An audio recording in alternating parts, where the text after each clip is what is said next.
mga single pin, kailangan mo tanggalin doon. Ang itira mo lang doon. O, tanggalin ko pag may nakakonect doon, tanggalin mo lahat yung soft start.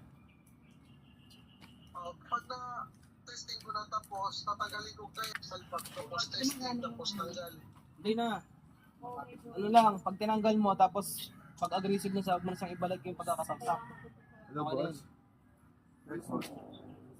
Kung maging okay, sir, sa halimbawa, nakasaksak, tapos naging okay, hindi ko na tatanggalin. Kasi naka-soft start. So kailangan niyang tanggalin para magkaroon ng tinatawag na responsive. Ganun din sa basta ganun yung hapon, ganun lang. Oo, tanggalin mo lang. Tapos on ulit. Oo. Yun yung nakasulat na soft start ha. Soft start. Hirap na ano dito. Buwis-buwis si Yun boss yun, naman. yung tinuro ko sa kikapon, yun. Oo. Ay, hindi ko lang ikakabit dun yung 60 volt. Oo.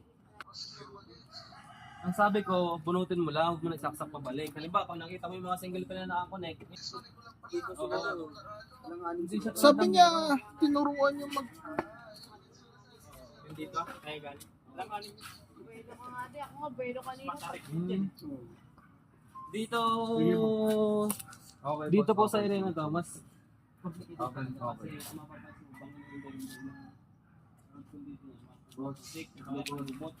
pero pala din dito, kaya. Kung halimbawa, Ay, boss, paano nga muna? Papabaan niya. Yung I-send papabaan ko na niya lang kanina. mamaya. Kung sakaling May na yung busy ano. talaga, mag-i-stop talaga tayo. Okay lang ba, boss? Ibigay na tayo, boss.